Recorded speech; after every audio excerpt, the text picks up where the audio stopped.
Cette dernière décennie de jeux vidéo fut marquée par une série explosant tous les ans les records de vente. Mais celle-ci qui fait tant le bonheur des actionnaires d'Activision commence malheureusement pour les joueurs à s'essouffler un peu.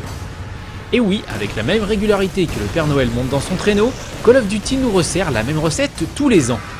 Il nous revient donc cette année avec un Modern Warfare 3 toujours plus scripté, toujours plus explosif, mais pas forcément plus beau. L'immense succès de cette série fait évidemment des jaloux et l'on voit régulièrement des éditeurs tenter de s'incruster dans le créneau des FPS grand spectacle. Ainsi, après un Medal of Honor médiocre l'année dernière, Electronic Arts revient cette année avec un jeu plus que prometteur, Battlefield 3. Avec une orientation plus tournée vers le multijoueur, la série des Battlefield avait mis un premier pied dans le FPS solo en 2006 avec Battlefield 2 Modern Combat, puis en 2008 et 2010 avec les spin-offs Bad Company. Le développeur DICE, fort de son expérience, compte bien nous proposer dans ce troisième volet un mode solo intense et immersif. Well, the goal for any Battlefield game is to vary the game as much as possible. So there will be more scripted narrative sequences in the single-player campaign, as well as more sandbox, open gameplay. So our goal is to vary between first-person shooter experience with guns, as well as with a lot of vehicle gameplay. You can go prone. We have stabilizers on gun where you can actually put down a bipod to get more stabilized shooting. To bigger things like destruction in urban environments. We have new vehicles. We're bringing back the jets from Battlefield 2. We're adding a lot of stuff in almost every area of the game. Pour ce qui est de Modern Warfare, on ne sait pas trop quelles seront les nouveautés pour le solo.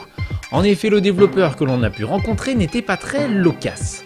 We're super excited to continue the story of Modern Warfare 2 in this year's Modern Warfare 3.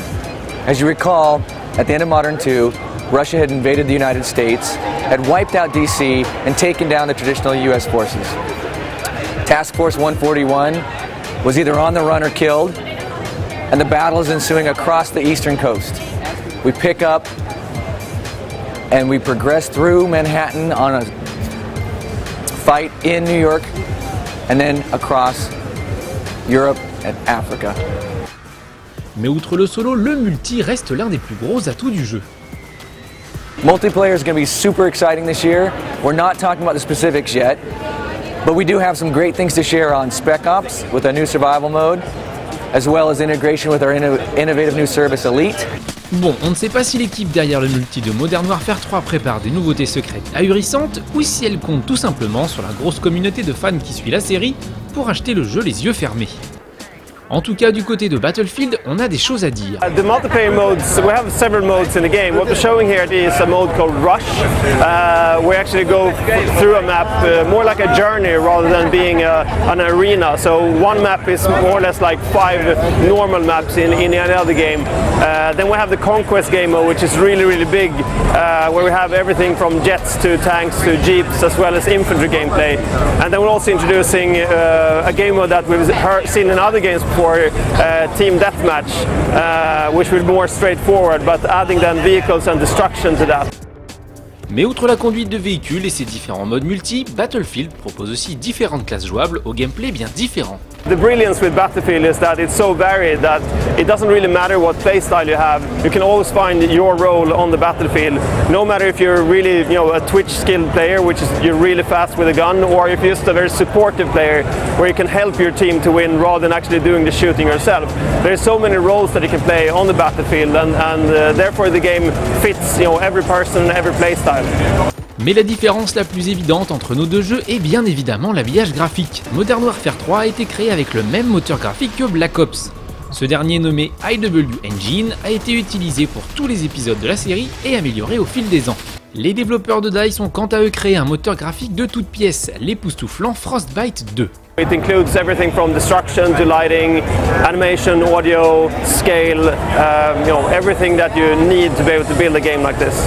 Face à ces graphismes criants de réalisme, Activision reste enthousiaste. We're super excited, super exciting. We're excited about, just as excited, super excited. Mais à propos de quoi en fait? About everything we've done. Sledgehammer Games, working in a co-dev environment with Infinity Ward, has really pushed on all fronts to make this the most epic action experience possible in the Call of Duty universe.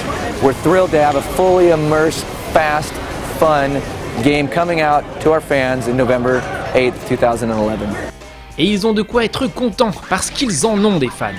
De leur côté, les développeurs de DICE sont eux aussi enthousiastes. I think my biggest pride with this game is actually the sum of all the parts. You know, the feeling you have of being on the battlefield rather than you know, a specific feature. I think we're taking the whole FPS genre into the next generation by introducing all of these things. And when you see them all together, it actually looks like real life, and it feels really immersive when you stand there on the battlefield with the gun in your hand.